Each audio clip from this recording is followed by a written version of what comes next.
महाराष्ट्र की राजनीति बुधवार सुबह उस समय गहरे सदमे में डूब गई जब उप मुख्यमंत्री और राष्ट्रवादी कांग्रेस पार्टी के प्रमुख अजित पवार की एक विमान दुर्घटना में दुखद मौत की खबर सामने आई।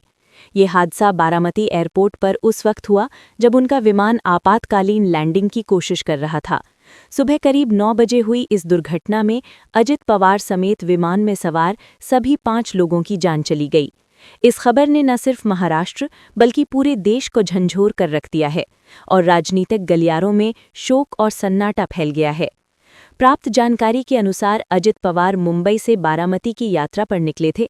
उड़ान भरने के लगभग 1 घंटे बाद विमान में तकनीकी खराबी सामने आई, जिसके बाद पायलट ने बारामती एयरपोर्ट पर इमरजेंसी लैंडिंग का निर्णय लिया। हालांकि लैंडिंग के दौरान विमान का संतुलन बिगड़ गया और वो दुर्घटनाग्रस्त हो गया।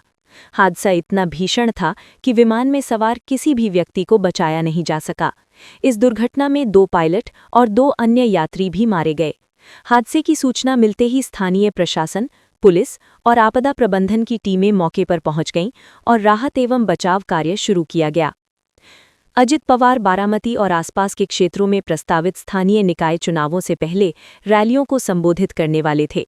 माना जा रहा था कि वे अपने राजनीतिक गढ़ में चुनावी तैयारियों को गति देने के लिए दौरे पर थे।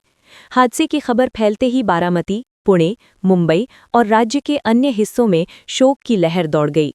एयरपोर्ट के आसपास भारी संख्या में पुलिस बल तैनात कर दिया गया और पूरे इलाके को सील कर दिया गया। अजित पवार का जीवन ग्रामीण भारत की वास्तविकताओं से गहराई से जुड़ा रहा। उनका जन्म 22 जुलाई 1959 को महाराष्ट्र के अहमदनगर जिले के देवलाली प्रवरा गांव में हुआ था। किसान परिवार और ग्रामीण परिवेश में पले बढ़े अजित पवार ने बचपन से ही खेती, सिंचाई और गांव की समस्याओं को बेहद करीब से देखा।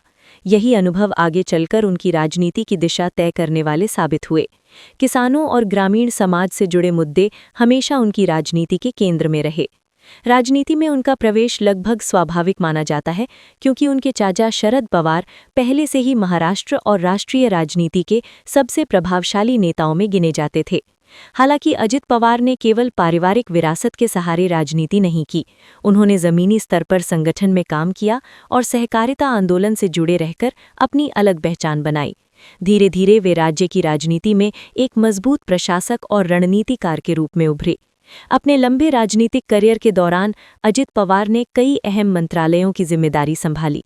कृषि, बिजली, जल आपूर्ति, सिंचाई, ग्रामीण विकास, जल संसाधन, ऊर्जा और वित्त जैसे विभागों में उनका प्रभाव साफ दिखाई देता रहा। विशेष रूप से सिंचाई और जल संसाधन के क्षेत्र में उनकी भूमिका को निर्णायक माना गया।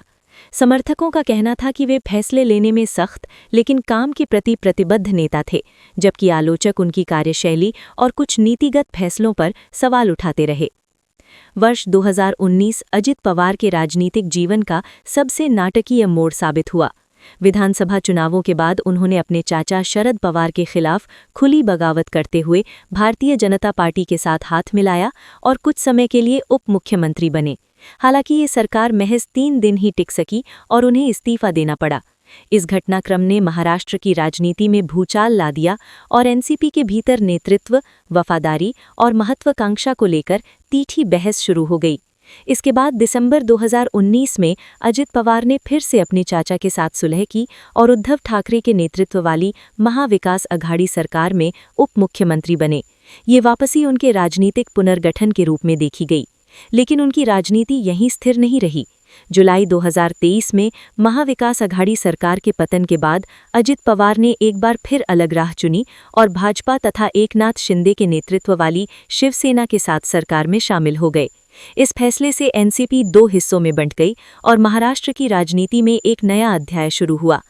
2024 के लोकसभा चुनाव अजित पवार के लिए कठिन साबित हुए। पार्टी के नाम और चुनाव चिन्ह पर दावा होने के बावजूद उनकी अगुवाई में पार्टी का प्रदर्शन कमजोर रहा और केवल 1 सीट ही जीत पाई। इसके बाद उनके राजनीतिक भविष्य को लेकर सवाल उठने लगे। कई राजनीतिक विश्लेषकों ने ये मान लिया था कि वे अपने चाचा की छाया से बाहर निकलने में सफल नहीं हो पाए हैं। हालांकि विधानसभा चुनावों में तस्वीर पूरी तरह बदल गई। महायुति गठबंधन के तहत लड़े गए विधानसभा चुनावों में अजित पवार को कम आंकने वालों को करारा जवाब मिला। उनकी पार्टी ने 41 सीटें जीतकर ये साबित कर दिया कि वे अब भी जमीनी राजनीति में मजबूत पकड़ रखते हैं और अपने दम पर चुनावी सफलता हासिल कर सकते हैं। ये जीत उनके राजनीतिक पुनरुत्थान के रूप में देखी गई और उन्होंने खुद को एक निर्णायक शक्ति के रूप में स्थापित किया। व्यक्तिगत जीवन में अजित पवार को परिवार के प्रति समर्पित माना जाता था। उनकी शादी महाराष्ट्र के पूर्व मंत्री पदम सिंह पाटिल की बेटी सुनेत्रा पवार से हुई थी। उनके 2 बेटे हैं, जय पवार और पार्थ पवार। जय ने व्यवसायिक क्षेत्र में अपनी पहचान बनाई, जबकि पार्थ ने राजनीति में कदम रखा और 2019 में लोकसभा चुनाव भी लड़ा, हालांकि उन्हें सफलता नहीं मिली। अजित पवार की अचानक और दुखद मृत्यु से महाराष्ट्र की राजनीति में एक बड़ा शून्य पैदा हो गया है। सत्ता पक्ष और विपक्ष के नेताओं ने राजनीतिक मतभेदों से ऊपर उठकर उनके निधन पर गहरा शोक व्यक्त किया है। सोशल मीडिया पर श्रद्धांजलियों का सैलाब उमड़ पड़ा है और उनके समर्थक स्तब्ध हैं। विमान दुर्घटना को लेकर जांच शुरू कर दी गई है। विमानन एजेंसियां तकनीकी खराबी, मानवीय चूक और अन्य संभावित कारणों की गहराई से जांच कर रही हैं। लेकिन इन सभी सवालों के बीच एक सच्चाई साफ है कि अजित पवार का यूं अचानक चले जाना महाराष्ट्र की राजनीति के एक अहम अध्याय का अंत है। संघर्ष, विवाद, बगावत और वापसी से भरा उनका राजनीतिक सफर लंबे समय तक याद किया जाएगा और उनकी कमी राज्य की राजनीति में हमेशा महसूस की जाएगी।